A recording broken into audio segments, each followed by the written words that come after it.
Hello, sweethearts and lovelies, and welcome back to the Temporal Travelers, where we're on another tangent, but one that I'm not going to complain about because it's one of my favorite shows of all time. We're talking about the Dirty Pair, and who's talking about the Dirty Pair? It's me, Fresno Inferno, joined by my two usual friends, Michael Hoovian and Sean Dillon. Hello, guys, how you doing? Yeah, ladies and gentlemen, and welcome to Fresno. Finally gets his own personal tangent and forgets all about the rules about tangents. Hey, listen, we did the rebrand specifically so I didn't get anxious about tangents. But even if we still had it, I'd make an exception for Dirty Pair. It's one of my favorite shows of all time. I figured it'd be fun to talk about how I got into this shit. It's not the way that you would think, Sean. It was 2015, the summer of 2015. I was on Twitter because that's a thing that people did back in 2015 without any remorse. Well, less than usual these days. And I see this clip, and it's this strikingly animated sequence. I'm like, what the fuck is this? And it turns out it was Dirty Pair. And this will amuse you, Sean. It was the opening to Dirty Pair, the motion picture. I mean, that is the only good part of that movie. Well. The space flight scene, that bit. Yeah, but Yeah. Dirty Pair, the motion picture, is this fucking weird movie. I one day I will revisit it. God help me. It feels like a perfect 2.5-star movie because when it comes to vibes and aesthetic, 5 out of 5. When it comes to actually focusing on the plot, and unfortunately, the film really wants you to focus on its plot, or rather, on a certain element of its plot.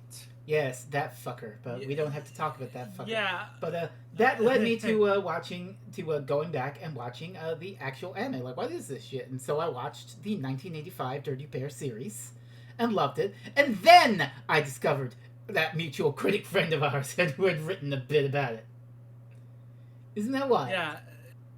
Yeah, it was because of this man that I actually started watching Dirty Pair, and I fell in love with another episode of Dirty Pair, which is the Sandra Guts episode. More wrestling. Yeah, that's from yeah. I mean, okay, you're on this YouTube.com. Look at that channel icon.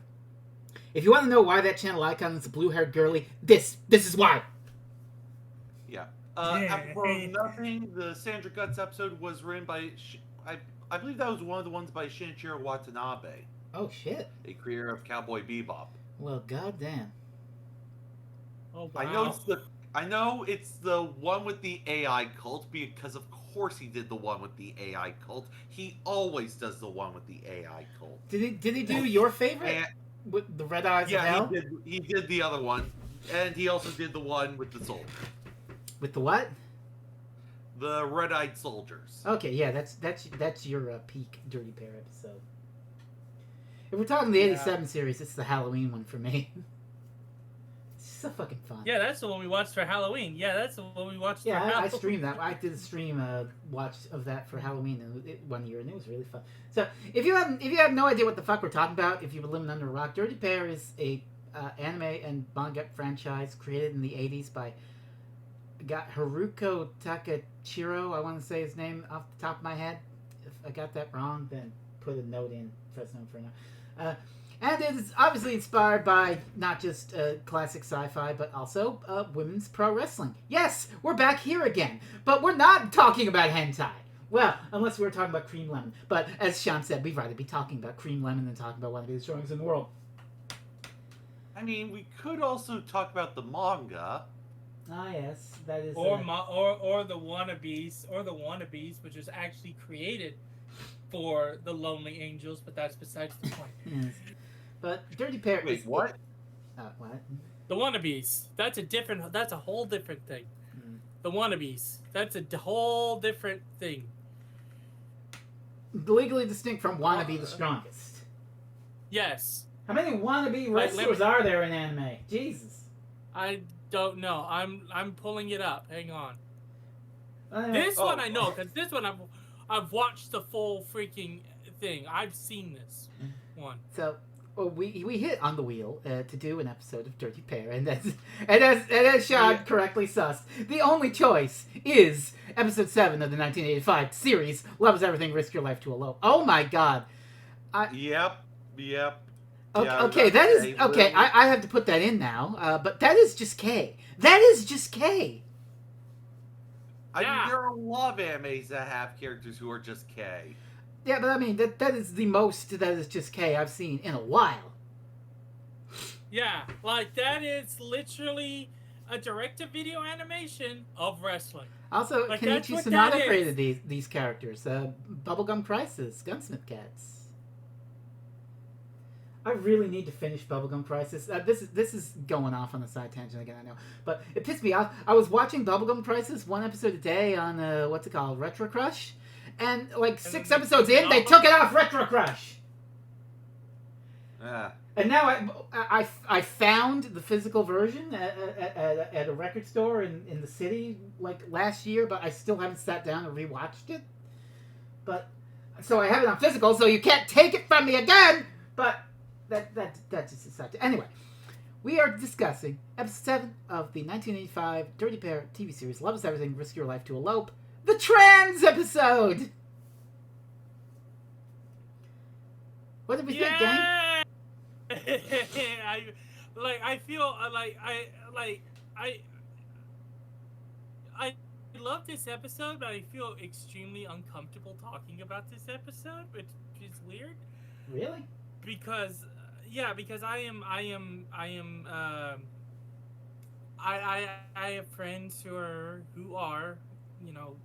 that we're not gonna say, but I have friends who are that besides one that we all know and love, but I feel a little uncomfortable talking about this particular episode only because I'm like, it'd be like, oh, this is the straight man talking about something he has nothing. Oh, it's not. Yes, no. It's not I that. mean, It's not that bad. The person behind it, who I believe would go on to do a Kamen Rider series that Fresno does not care for, and also Death Note, the anime.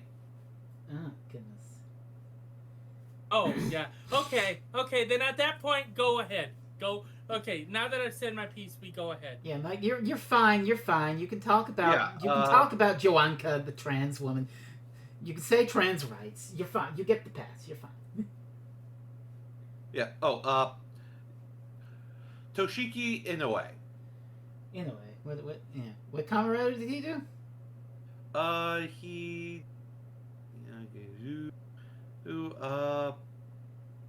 Didn't he do Ghost? He did five, Okay. 555, Mhm. Agito, Yeah. and Hibiki. Oh, Hibiki! Oh God! Oh no! Yeah, he was the writer for episodes 30 through 48. Oh, this is who they replace. Oh, he's the replacement writer. Oh my God. Okay. I know we're going off on a wild one again. I'm sorry, gang. I'm sorry, but look. I was walking in like 20 Celsius degree heat for 90 minutes. My brain is fried. Let me try and piece these things together. But for the uninitiated, Kamen Rider Hibiki is a show that we watched for Kuchiri's Kamen Rider reviews, which has always been linked down below in the description. You can go check it out. But it's a very weird vibes-based Kamen Rider show. There wasn't even supposed to be a Kamen Rider show. And it's absolutely paced glacially, and it's just a bizarre watch. But like halfway in, they let the main writer go, and they replaced the writing staff, including this guy, and he brought in a whole slew of completely new things, including a character which we fucking hated. Who's this one? He's this guy who tries to one up everything. It's like, I'll race you there. I mean, they're faster than you. I win. He's ultra competitive at like everything, and he's just the most annoying little piece of shit. And the final boss of Kamen Rider Hibiki. Okay, so Sean, you've seen Build. You've seen the final. Okay, so you've seen Build. You can understand this comparison. The final boss of Build is this world-ending destructor with unlimited power. The root of all evil. The evil in the heart of Pandora's box. A galactic level threat. The final boss of Kamen Rider Hibiki is a ritual to beat a drum. So there's that. But thankfully, this episode is much better written than Kamen Rider Hibiki, and it's 25 minutes of perfection. Yeah, it is. It is basically we open this episode with a wedding, but then we find out that this wedding is not what meets the eye because we start seeing we hear this like welcome to this marriage ceremony, and then there's like 8 women all in wedding dresses, and it's like, uh, And oh, by the way, the Yeah. groom is chained to them. Yeah, the interesting thing about this scene is that on first glance, before or they have the line about the wandering eye, it looks like he's holding them in chains. Ah, looks can be deceiving. And the implication of that is that he's sort of before the ultimate reveal of the episode, he's sort of a lout. But listen. They could have hyper advanced polyamory in the 22nd century. You don't know. yeah, But also, in this scene, I want to talk about the fact that this goes against convention. So normally in Japan, for fan service purposes, you'll have the bunny girl, the bunny ears, and the bow tie, and the cuffs, and the leotard, and the fishnets, and the cleavage out. The wait staff for this wedding are bunny boys.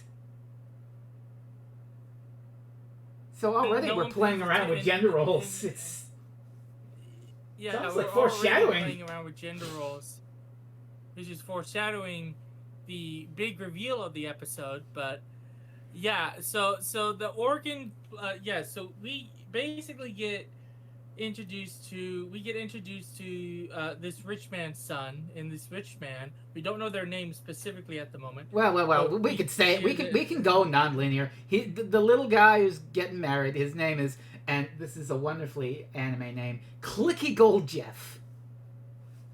Clicky Gold Chef, His name is who is Clicky Gold basically Jeff, and his father is basically being Cold Jeff, Jeff, who owns Gold a Jeff. planet. Well, yes. Which will become important later. Eat the rich. But yeah, the wedding. Yeah. So we don't even get to the typical if there's any reason why you object to the wedding, speak now forever. We don't even get to that yet. The wedding march becomes the funeral march, and the organist pulls off the robes to reveal this stunning bombshell who pulls out a fucking machine gun. Lays out the crowd, lays out people. Everyone's ducking under tables, and the father's literally jumping up and going, "Stop him! Stop it! Stop that woman!" Don't let him get away!" So that's the way to object to a wedding these days. Light the motherfucker up, and the mystery lady, Joanka. This is Joanka, and Clicky Gold Jeff abscond away, and elope. Much to the horror of Mr. Gold Jeff. Honestly, the second best elopement in the history of Dirty Pair. Well, The best is, of course, the one where Yuri almost gets married to the mafioso. That's an excellent episode. That's an excellent. Yeah. The sapphic energies in that are amazing, by the way. Even though it's and I say that despite the fact that half of the episode hinges on Yuri falling for a mobster man and a very het-coded thing, but they turn it around by the end, believe me. Yeah, though I will admit that I'm disappointed at how there are parallels to be made throughout Dirty Pair with the nature of disguise, and a lot of femme-coded stuff for Kay in that episode. But yeah, it's we basically so basically they've run off to elope, and because of that we have to trouble has now been caused, and so now we need to call our resident trouble solvers, who as soon as they get there start insulting a woman for her looks. They don't insult her for her looks, they insult her for being a gold-digging mistress. Like they initially go, "Boy, it would be awesome to be a gold-digging mistress." And then when they find out, oh wait, there's an actual gold-digging mistress here. Oh, fuck her. Or she's a gold-digging mistress. Feminism in action, folks. We support women's wrongs. Have you read a Dirty Pair novel? You want to talk about women's wrongs? Oh God. Okay, I'll just say it for those of you in the back who don't know. The reason it's called Dirty Pair is that the girls, Kay and Yuri, are supposed to be called the Lovely Angels, but they have the pejorative nickname of the Dirty Pair because every time they do a mission, incredible collateral damage occurs. For instance, in the movie Affair in Nolandia, the end of the whole mess results in Nolandia fucking being destroyed.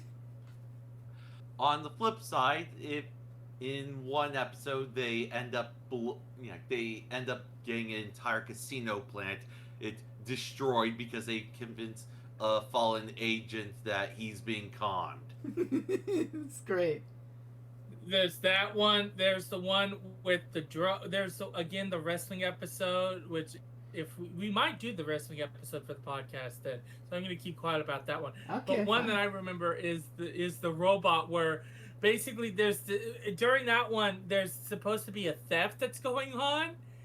And then the back half of the entire, like the side plot of this entire episode is that there's a theft. Oh, the Halloween one. Oh, the Halloween episode. It's a delight. Yeah. There's trying to be a theft, and so the Dirty Pair indirectly caused the theft to be collapsed. Well, it's the robot, and the chase is what foils all the related theft attempts that happen. So, And it should be noted, there's all these different groups of thieves, and since it's Halloween, they're all dressed up as different characters. So you've got Aladdin and the 40 Thieves, you've got Snow White and the Seven Dwarfs, you've got a whole bunch of robots, including C-3PO, and also Alice in Wonderland.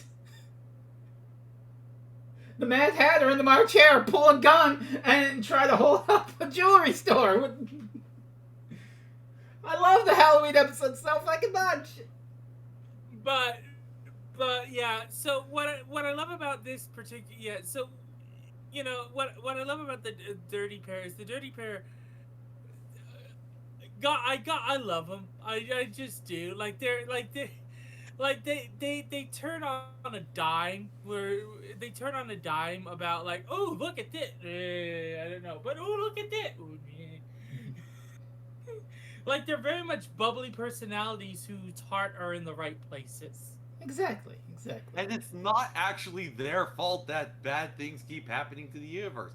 Sometimes being the harbinger of doom means that you don't actually cause the doom. You're just the harbinger. Yeah. They aren't Mr. Ring-a-Ding.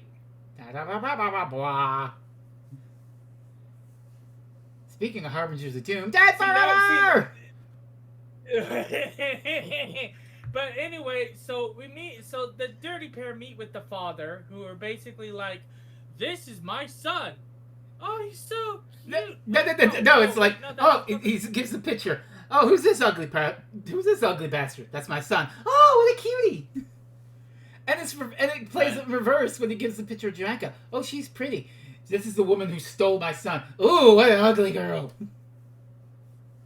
And then there's the bit where the secretary gives them the AI, sends them a deepfake recording of Joanka, and they go, "Oh, hello, old friend. I clearly know."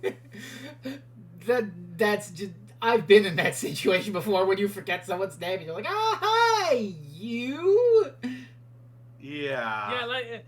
Oh, that's happened to me on more than one occasion. Like, my brain goes, I know you, but I don't remember your name. So I'm just gonna, I can talk to you, just don't expect me to say your name. Oh, man. Yeah, but I love this scene mostly because of the frame grab where the scene where Kay, Yuri's doing, like, she's wearing a face mask so she can't talk. She can just go, mm-hmm.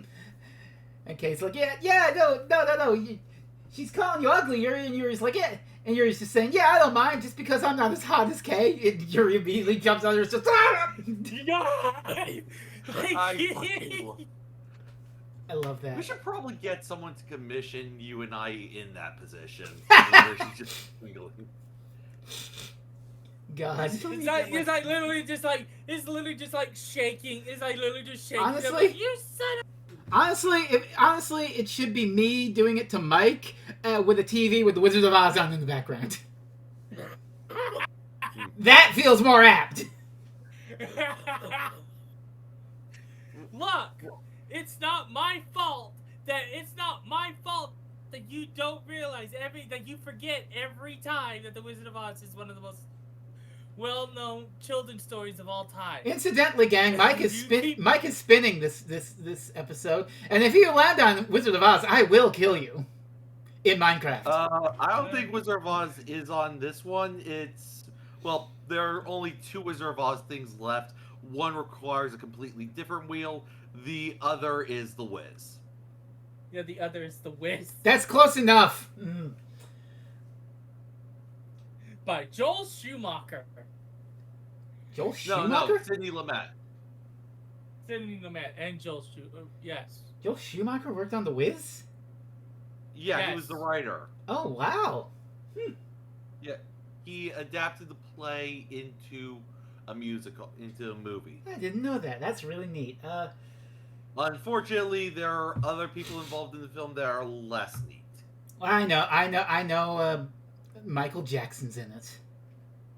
Michael Jackson and Richard Pryor. Oh. Well, Richard Pryor is charming. Yes. But anyway. Yeah, Back to Richard the Pryor's episode. charming. Keep Didn't going on you see him? Didn't you see him summarize that amazing scene in Superman 3 and then fall off a building on skis and live? Superman 3 fucking sucks. Oh, God. Don't even It does, but I can't help but be charmed by some of its gonzo. Some of its gonzo. Yeah, yeah. I love, yeah, as you can tell, people, today is a very hot day, not just for Fresno, but for all of us. Like, it's 100 degrees outside where I'm at, or it feels like 100 degrees outside.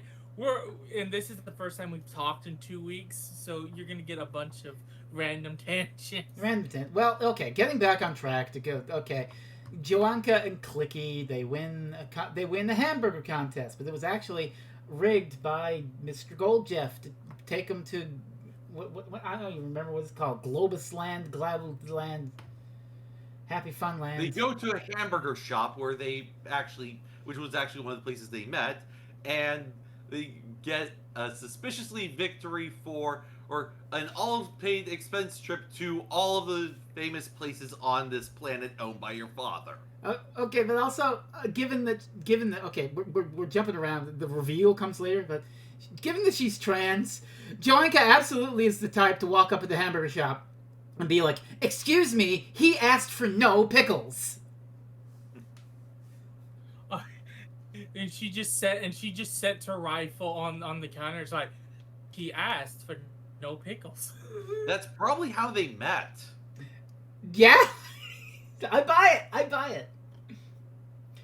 Fic writers, give me the Clicky / Joanka meet cute. Sadly, the fanfic writers tend to lean towards K. Carson D. Carson. Yeah, Let but me double anyway. check the archive of our own real quick. If I'm not too lazy, I'm putting Fred's Bochi Bath up right now in response to that thought. Okay, so we get the confrontation at the aquarium where Kay and Yuri have the $2 million in cash that Mr. Goldjeff is like, I just want my son back, give her the money. But this is all part of a clever scheme because they confront you and it's like, here's your money. You get away from her. She's the evil kidnapper. No, I'm not. I love him. They toss her the case and immediately she's like, ha ha ha! It's right. They're right. I was only in it for the money. I never loved you. You suck and you've got a small dick and you eat shit. But it was all bullshit manipulation as she breaks free of mental control because there's some sci-fi bullshit in the case that lets you be mind controlled, and someone with a remote can use your voice and talk as you and say things like, I don't love you, you suck. But she breaks the case in the aquarium as the secretary and Mr. Goldjeff confront her, and we get the scene. Why does Mr. Goldjeff hate Joanka so much? Refuse to let Clicky and Joanka be together? Okay, Joanka? I appear to have made a mistake in looking up the 68 Dirty Pair fix on AO3 because, 68. There's a lot of erotica, one of which is Why? It's Why? not a hentai, Sean. Why? It's Yeah, not a but- hentai, Sean. one of which Sean. involves the 13th Doctor and Yasmin Khan. Okay, And weight gain. oh. Well, you know, we don't kink shame on the Temporal Travelers podcast. Yeah, we don't kink shame, but Sean, you need to get the hell out of there before you get the hell out of there. As we don't kink shame, but also, it's not a hentai, Sean. Get out of there. Yeah.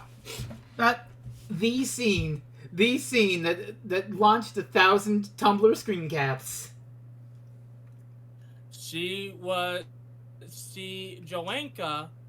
Joanka used to be a man. Now, here's That's the the fucked up thing about how hell world we live in, where even a transphobic fuckhead like Mr. Goldjeff in the 22nd century, he acknowledges, oh, you used to be a man. It's not.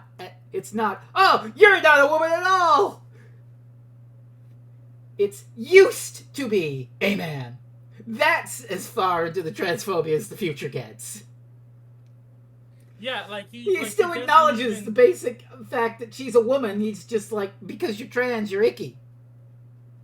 Yeah, like he acknowledges the fact that she's trans. Like he acknowledges the fact that you are currently a woman. You are no longer a man. You used like this is as far as he goes. In today's transphobia, Slightly outdated terminology where he says, you may have had a sex change and now you're a woman, but you can't be with my son. But, by God, points for trying. And yeah, I fucking love the girl's response. What's the big deal? Don't be so close-minded. These days, 1 in 10 people do that. They say have a sex. Admittedly, I think the delivery of the reveal line about what the nature of Joanka is could have been done better. But again, that was the era at the time. I'm just like the 80s I mean, like, load up fucking Crying Gamer Silence of the Lambs. This is so much better. yeah. or for that this matter, is- Ace Ventura, Pet Detective. Yeah, that Or, too. from my research, the second Scooby-Doo movie. Ah, Starred Sarah Michelle Gellar. yeah, but yeah. Oh God. Yeah. Oh. Mm. Yeah, I guess you should just skip to that part where Linda, whoever plays Velma, shows up in that skin tight leather suit. This isn't a hentai, friends. Okay. So yeah, this is the scene. Dirty Pair unequivocally says trans rights.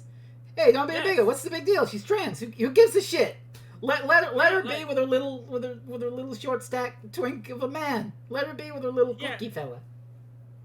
Yeah, and so he basically is like,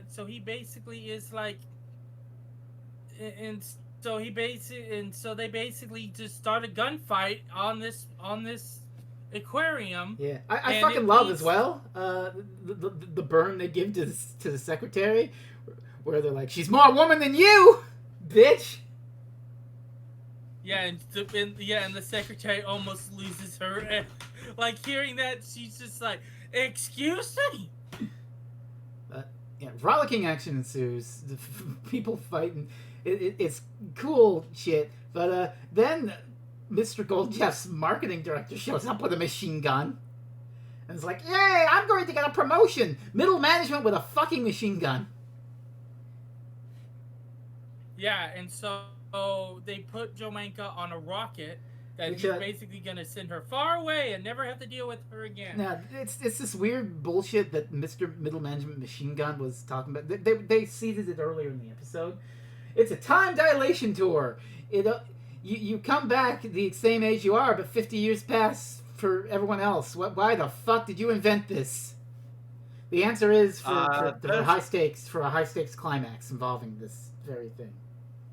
The other explanation would be he wanted means of getting criminals to escape justice. Statute of limitations and all that. that's fucked up. But yeah, so they're taking Clicky and Juenko away. They've tied up Kay and Yuri with tape. It's not a hentai fuzz! But they get away. They get help from their helpers on their ship. I love their fucking. I love their ship. It's very much, and this is a thing with Dirty Pair. There's a symbiotic relationship happening between Dirty Pair and Star Trek, where Dirty Pair obviously takes great cues from Star Trek and has these little Easter eggs. And in turn, a bunch of weebs worked on the early seasons of Star Trek Next Generation, and one of the things they loved was Dirty Pair, and so TNG is abound with Dirty Pair references. But their ship, it basically looks like a hot pink Enterprise. That's a Kirk's Enterprise, incidentally. Basically they're gonna put him on this time dilation tour, and basically send her into the future where he doesn't, and he's gonna finally get rid of her, and then the Dirty Pair comes in to save the day. And they saved the day by basically telling the son, go with her. Well, initially it doesn't seem like they saved the day because they knock Mr. Goldjeff onto the launch button. Which, this is another, speaking Easter eggs, this is another one that's really fun for me. When you see his hand touch the control panel, all the buttons are labeled after prog rock songs from Emerson, Lake and Palmer or prog rock albums. There's Tarkus, there's Works, there's Brain Cell and Surgery, and one of the buttons just says ELP. Someone was a prog rock head animating this, and I love it. I mean, other episodes have Yuri standing in front of the cast members of the original Star Trek show. Yeah. I swear, Dirty Pair is referential heaven. Like this is how you do references, people. Well, these are Easter eggs. They're not references. They're not called attention to. I know, but this is how you do. Yeah, but this is how you do Easter eggs, people. You don't just have someone. Yeah, there was one. I was watching a show like yesterday of like a pair of like it was a sleuth show. And literally, it was a sleuth show where it was like a young woman and her best friend were going out doing something, and their cop friend stops her and goes, "Oh, would you look at the two detectives, or should I say Cagney and Lacey?" Like just right on the nose, like just right on the freaking nose.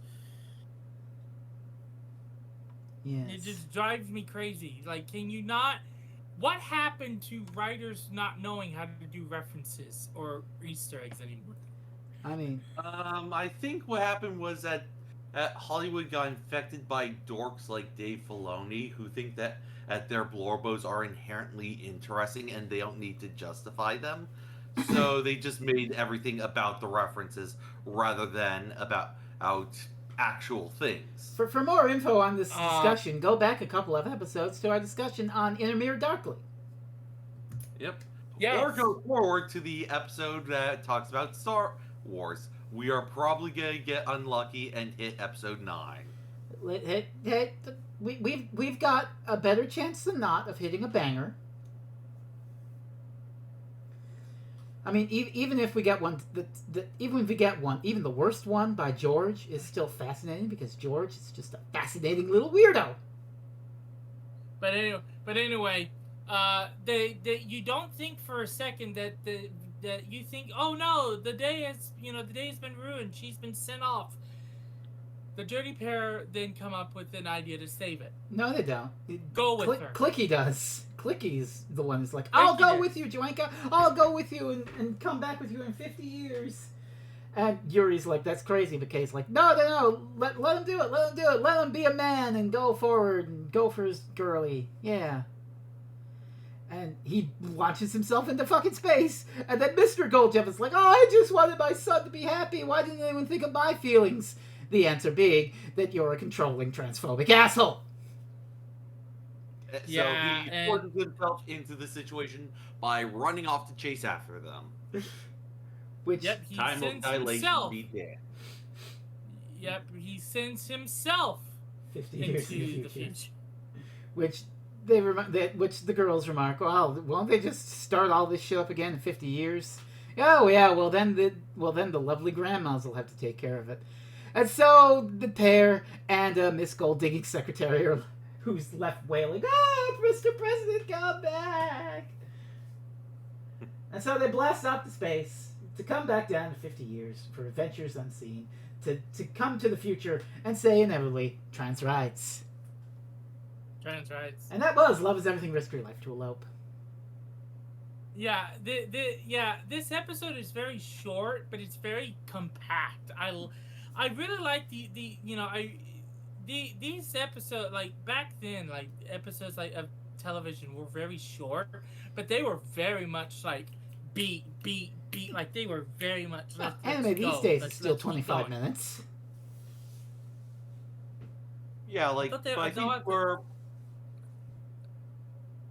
It's still 25 minutes, but it's written for series instead of each individual episode. Mm-hmm. It's written for longer forms. Yeah. Of and also, episodes. You know, it's So a four standalone parters. episode. It's not a big arc. Yeah. Mm-hmm. But anyway, I really did like this episode because it really just hits you right off the bat of just everything is being set up against this love, and at the end of the day, it was love that basically sends them to the future. Love is everything. Risk your life to Elope. Yeah. So maybe in the future, everyone would be against the father who, when he gets back and has his entire empire fall apart, he will be like, I mean, what? Like he didn't even set up like a trust fund or whatever. Like he's gonna come back and he's gonna have fucking nothing. Or his secretary is going to take everything to spite him. Or the marketing manager. Honestly, I could see the marketing manager and the secretary picking every little cent away from his star empire here. Yeah. Sean, what did you think of the episode? It's absolutely delightful. Well, I mean, it's an episode where Kay and Yuri ride Moogie into battle. What's not to love? Delightful. Absolutely delightful. Moogie, for those of you who don't know, is the giant cat that Kay and Yuri own. In the novels, it is more akin to the pulp science fiction monster from The Black Destroyer, or also called Moogie. Whereas here, it's more fluffy for marketing reasons. Which is also why in the 1985 series they basically have an R2D2 named Nanmo. Which also basically just shows up in TNG. And then, because it's a reference to TNG, Lower Decks. That's oh god. That'd be curious. How many references to Dirty Pair have shown up in Lower Decks purely by being things from TNG? Like how far the telephone? Is it just Nanmo? Did we get K-Urium in there too? Oh my I god! don't think no. K-Urium stops being referenced after that one episode with Rainn Wilson. Okay. Wait, who's Rainn Wilson in the modern Trek? He plays Harry Mudd. Oh, okay. What a character! How did that character ever survive the '60s? I mean, really. Yeah, Harry Mudd is like you want some '60s Trek. The past is a mistake. Go watch a Harry fucking Mudd episode. Holy God! But, God, don't. Why? Yeah. But or don't do that. Instead, you should watch Love Is Everything, Risk Your Life to Elope, because this is a very incredibly charming episode of television about my cool space girlies, and they get in gunfights. They ride a big alien cat into battle, and they help support trans rights. What's not to fucking love? You do realize with our luck, I spin this wheel and we'll end up with the naked now, right? You do realize this is probably what's about to happen. Well, we're gonna find out what's about to happen. In closing, watch Dirty Pair, Yuri Dirty Pair, best girl. Yes. If we don't do watch get TNG, yeah, Flash sucks. Yeah, don't watch I know people who like Flash. Bless them. I tried a couple times. I couldn't get into it because I have too much attachment to the old Dirty Pair. But that's just I me. You watched do you. all of Flash. It kind of falls apart. Okay. Or like, there's one episode I could recommend because it's flagrantly hilarious, but the rest of it is just varying degrees of eh. And then there was the And, time. oh God, why am I watching the? Why are we doing a fucking volleyball episode? Oh boy! And then there was the time a friend of mine bought me a couple of Adam Warren Dirty Pair comics. I'm sympathetic to Adam Warren. Those are It's wild. very much like his Dirty Pair stuff is very much a first draft for Empowered, but other than that, and there are some interesting ideas. It was an interesting read from what I recall. They're still on the shelf here, but I think that's all we had to say about Dirty Pair. Go watch those Space Girlies and their Dirty Stormy Destiny. Speaking of Dirty Stormy Destiny, Mike, what is ours? Oh, well, here we go, folks. Here we go, folks. Last time was a horrible time, and I clicked Last the time wheel. was a horrible Here time? we go. Last time Mike I spun spun the wrestling one. Oh, last time Yeah, Mike spun. I was like, the leap back was delightful. What are you talking about?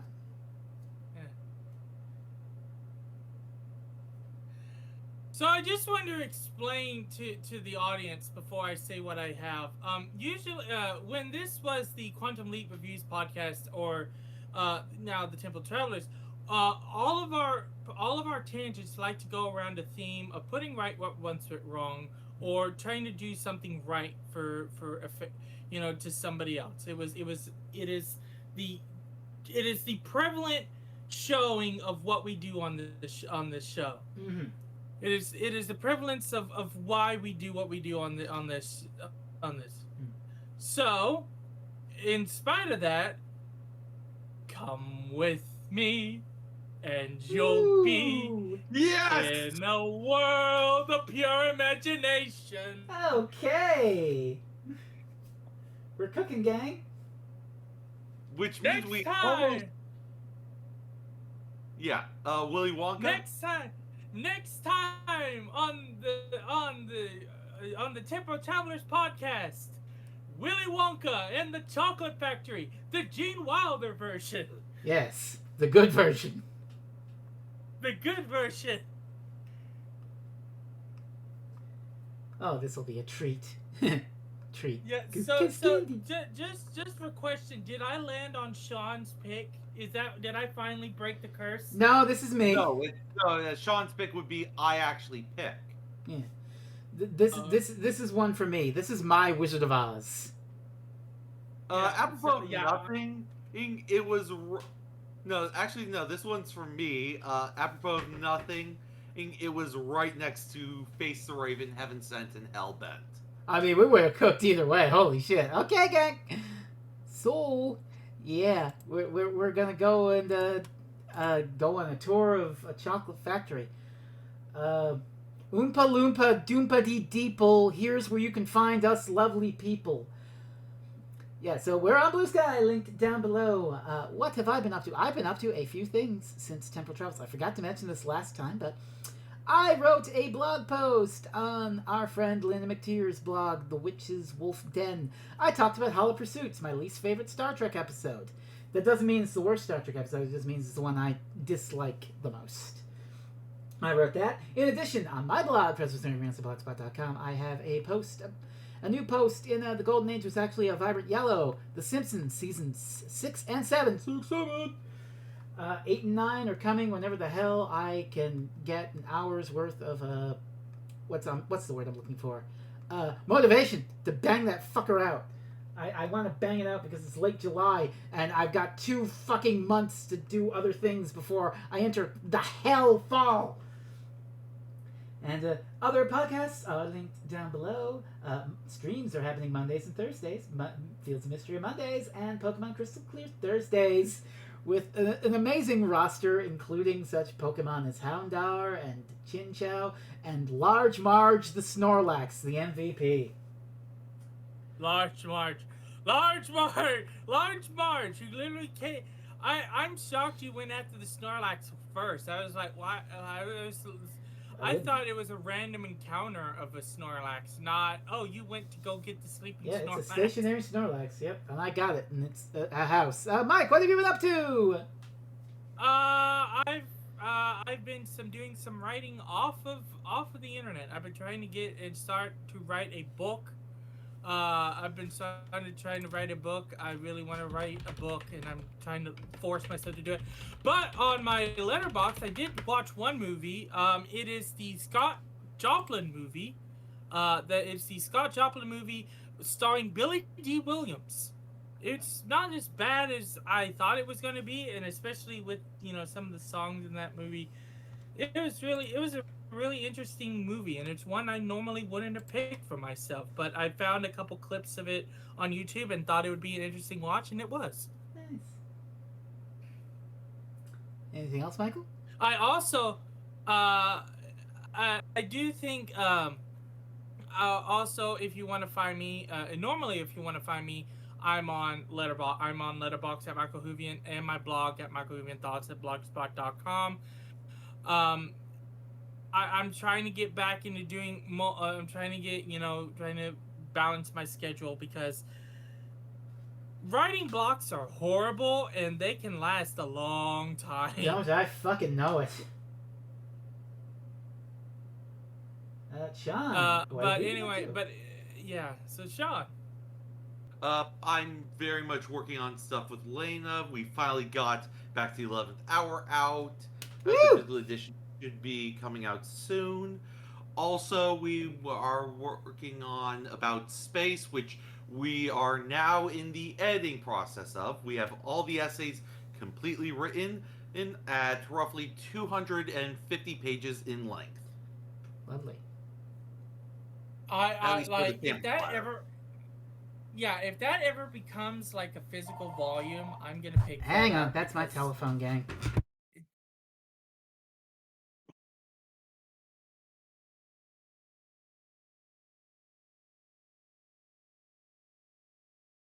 I was so hoping for Columbo. I was so hoping for Columbo.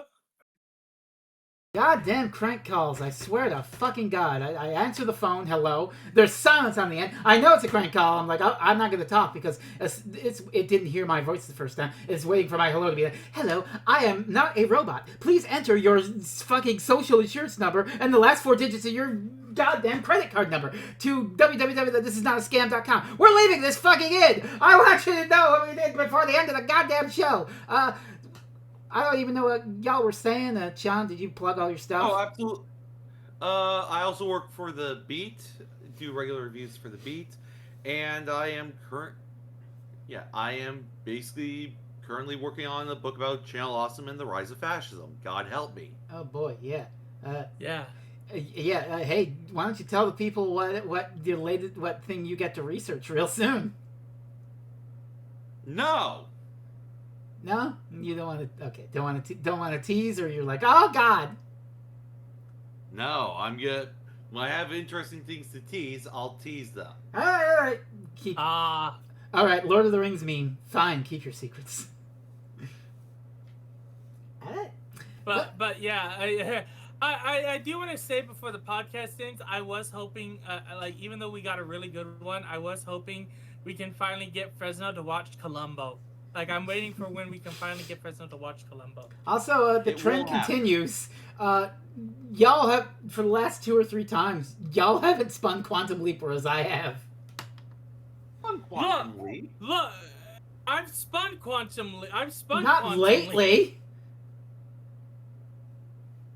The last 2 times, neither you spun... Well, technically, Sean didn't spin. He picked Watchmen, so... But the last 2 times y'all have spun, neither you hit Quantum Leap. You hit Attention. I was close. Fair enough. You know, either way, it'll be up to me to spin next time. But before that, we get to watch a piece of nostalgic media from my childhood. And maybe some of yours, too. As we discuss the 1971 motion picture Willy Wonka and the Chocolate Factory. Yay! So, we're going to do that. Thank you very much for watching our discussion on the Dirty Pair episode. And all that remains to be said, gang, is thank you very much for watching, and we hope you enjoy whatever it is you watch next!